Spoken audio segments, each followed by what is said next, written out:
Anxiety और frustration जैसे issues हम अपनी डे टू डे लाइफ में एक्सपीरियंस करते ही रहते हैं। बट अगर हम प्रेजेंट सिनेरियो की बात करें तो कोविड पेशेंट्स जिनका पोस्ट कोविड ट्रीटमेंट चल रहा है वो, या फिर जो रिकवर कर रहे हैं और जो केयर गिवर्स हैं, उनमें इस तरीके की प्रॉब्लम्स और मेंटल हेल्थ इश्यूज बहुत तेज़ी से बढ़ रहे हैं। तो हम देख सकते हैं कि वो नेगेटिव इमोशंस को भी एक्सपीरियंस कर रहे हैं। एंगर, फ्रस्ट्रेशन, एंग्जाइटी, इस तरीके के इश्यूज बहुत ज़्यादा देखने में आ रहे हैं। तो आखिर हम क्या कर सकते हैं कि वो इस तरीके की सिचुएशन से जल्दी कोप अप करें? तो यहाँ पे बहुत सारे फैक्टर्स हम कह सकते हैं कि इसके लिए रिस्पॉन्सिबल हैं। फॉर एग्जाम्पल, या तो जो पेशेंट्स थे कोविड पेशेंट्स, या तो वो होम आइसोलेशन में थे या वो आईसीयू या नॉर्मल वार्ड में थे, उसका इम्पैक्ट उनके ऊपर पड़ा है। ना सिर्फ वो फिजिकल लेवल पर आइसोलेट फील कर रहे थे और आइसोलेशन में रह रहे थे, बल्कि वो एक तरीके से हम कह सकते हैं कि सोशली भी वो आइसोलेशन में थे, जिसका नेगेटिव इम्पैक्ट उनकी मेंटल हेल्थ पे देखने को मिल रहा है। वहीं हम कह सकते हैं कि जो केयर गिवर्स हैं उनमें भी बहुत सारे रीजंस हैं ऐसे जिसकी वजह से वो इस तरीके के मेंटल हेल्थ इश्यूज से सफ़र कर रहे हैं। उसका एक मेन रीज़न ये है कि या तो जो पेशेंट्स हैं वो रिकवर कर रहे हैं तो उसमें थोड़ा टाइम लग रहा है, इस वजह से उनमें इश्यूज डेवलप हो रहे हैं, या उनके जो लव्ड वन हैं वो उनकी डेथ हो गई है, उनको वो खो चुके हैं। तो बहुत सारे फैक्टर्स हैं। फैक्टर्स की बात करके हम ज़्यादा टाइम नहीं वेस्ट करेंगे। ये तो बिल्कुल जानी समझी बात है कि बहुत सारे फैक्टर्स हैं और हम सब देख भी रहे हैं आसपास के समाज में और सोसाइटी में कि किस तरीके से लोग कोरोना से अफेक्ट हो रहे हैं। तो अब हमें बात करनी है कि आखिर हम किस तरीके के प्रिवेंटिव स्टेप्स ले सकते हैं जिससे कि इस तरीके के लोगों की हम मदद कर सकें।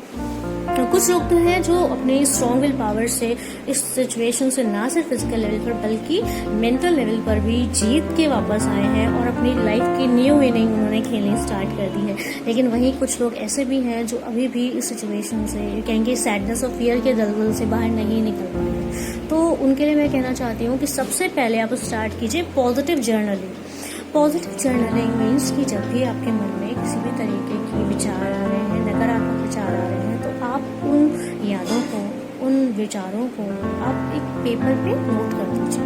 अब जब पेपर पे लिखते हैं ना तो आपके मन के जो विचार होते हैं वो अपने पेपर पे प्रोजेक्ट करते हैं। और पेपर पे नकारात्मक विचार आपने प्रोजेक्ट किए तो ये इमेजिन कीजिए कि आपके दिमाग में जो भी नेगेटिव इमोशंस या नेगेटिव थॉट्स ने जो जगह ले रखी थी, अब वो स्पेस खाली हो चुका है। तो अब वो स्पेस खाली हो गया है, यानी कि वहाँ पे पॉजिटिव थॉट्स को रखा जा सकता है। वहाँ पे एक स्पेस हो गया है पॉजिटिव थॉट्स के लिए। तो आप नेगेटिव थॉट्स को पॉजिटिव थॉट्स से रिप्लेस करें।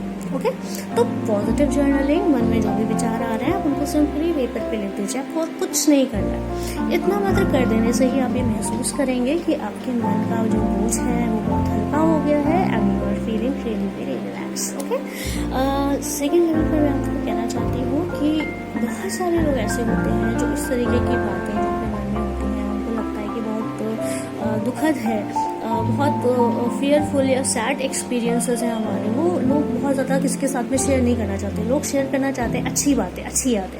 तो उनको लगता है कि हम अगर कन्वे कर रहे हैं किसी को तो हम दुख किसी के साथ में कैसे बांटें। कुछ लोग संकोच करते हैं, कुछ चाहते हैं कि हम दुख को दूसरों में ना बांटें बल्कि हम खुशियाँ बांटें जिससे कि दूसरे भी खुश रहें और हम भी खुश रहें। लेकिन आप ये ना सोचिए, अगर आप अपना दुख किसी के साथ शेयर करेंगे तो ये बहुत अच्छी बात है। आपके अपनों को भी लगेगा कि आप उनको अपना समझते हैं।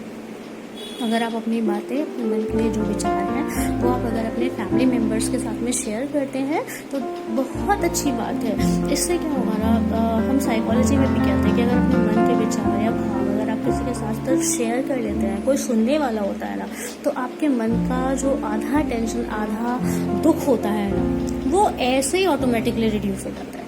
तो मैं ये आपको सजेस्ट करना चाहती हूँ कि प्लीज़ प्लीज़ प्लीज़ शेयरिंग पर थोड़ा सा ध्यान दीजिए और शेयर करना स्टार्ट कीजिए। अगर सपोज आपके पास कोई ऐसा बंदा नहीं है जिससे आप शेयर कर सकते हैं तो आप सिंपली आप काउंसलर्स की हेल्प ले सकते हैं और आप उनको भी अपनी बातें शेयर करने के लिए आप कॉन्टैक्ट कर सकते हैं और उनकी हेल्प ले सकते हैं। थर्ड थिंग मैं आपको ये बोलना चाहती हूँ कि आप फैमिली के साथ क्वालिटी टाइम स्पेंड ज़रूर कीजिए, क्योंकि जो बीत गया सो बीत गया, वो आपका पास्ट था। बिकॉज आप सब जानते हैं कि पास्ट में जाके हम पास्ट को रिपेयर नहीं कर सकते, तो जो चीज़ रिपेयर नहीं कर सकते उस पर अपना टाइम क्यों वेस्ट करना। तो हमें क्या करना है, हमें अपने प्रेजेंट को खूबसूरत बनाना है, हमें अपने प्रेजेंट पे काम करना है। तो बस हमें यही काम अभी से करना स्टार्ट कर देना है, जिससे कि हमारा जो फ्यूचर है वो भी बेटर हो सके।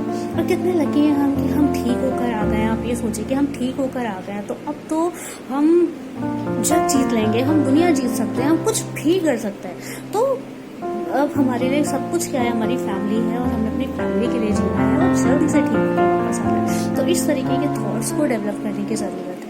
ओके, एंड लास्ट में मैं आपको ये कहूँगी कि हेल्दी डिस्ट्रैक्टर्स का सब जो बोलूँगी कि हेल्प लीजिए आप। ओके, हेल्दी डिस्ट्रैक्टर्स की हेल्प लीजिए। फॉर एग्जाम्पल, अगर आपकी कोई हॉबी है, आपको सॉन्ग सुनना अच्छा लगता है, या आपको पोएम लिखना अच्छा लगता है, या आपको गार्डनिंग अच्छी लगती है, आपको कुछ क्रिएटिव करना अच्छा लगता है, कुछ भी जो भी आपकी हॉबी है, जो भी आपको अच्छा लगता है, जो आपको काम करना पसंद है, आप उस टास्क में प्रोडक्टिव वे में काम करना स्टार्ट कर दीजिए, और आप देखेंगे कि डेफिनेटली इसका आपकी हेल्थ पे पॉजिटिव इम्पैक्ट पड़ने लगेगा। तो ये चीज़ें सिर्फ कहने के लिए नहीं है, ये चीज़ें मैं आपको एक प्रैक्टिकल एग्जाम्पल्स दे रही हूँ, प्रैक्टिकल टिप्स दे रही हूँ, जिनको अगर आप अप्लाई करेंगे तो आप देखेंगे कि धीरे धीरे आपके मन में जो निराशा और दुख के भाव जन्म ले चुके हैं, वो धीरे धीरे धीरे आप देखेंगे कि वो रिड्यूस होने लगेंगे। और रिड्यूस होते होते एक टाइम ऐसा आएगा कि आपके कमिटमेंट और फर्म डिटर्मिनेशन के आगे ना ये सब के सब ना बिल्कुल जड़ से खत्म हो जाएंगे। एंड देन वो दिन आएगा कि आप अपनी फैमिली के साथ में, बहुत जल्दी आएगा कि अपनी फैमिली के साथ में बिल्कुल निश्चिंत होके और बहुत ही खुशी और प्रसन्नचित्त भाव से आप अपना टाइम स्पेंड कर रहे होंगे, और बिल्कुल हैप्पी होंगे, किसी तरीके की कोई टेंशन ही नहीं होगी। तो उम्मीद है कि आपके अंदर जितने भी तरह के नकारात्मक भाव हैं, विचार हैं, उनसे आप बेटर वे में डील कर पाएंगे, और ये जितनी भी टिप्स मैंने आपके साथ शेयर की हैं ये आपके लिए यूज़फुल होंगी।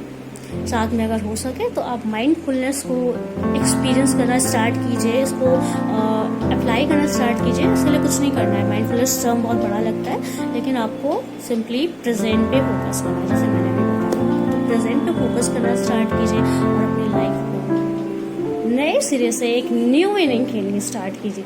ओके, सो उम्मीद है कि आपको आज का वीडियो पसंद आया होगा, और आप इसे और भी कोविड पेशेंट्स, उनके केयर गिवर्स के साथ में, या जो भी नीडी पर्सन्स हैं उनके साथ में शेयर जरूर करेंगे। Thank you so much.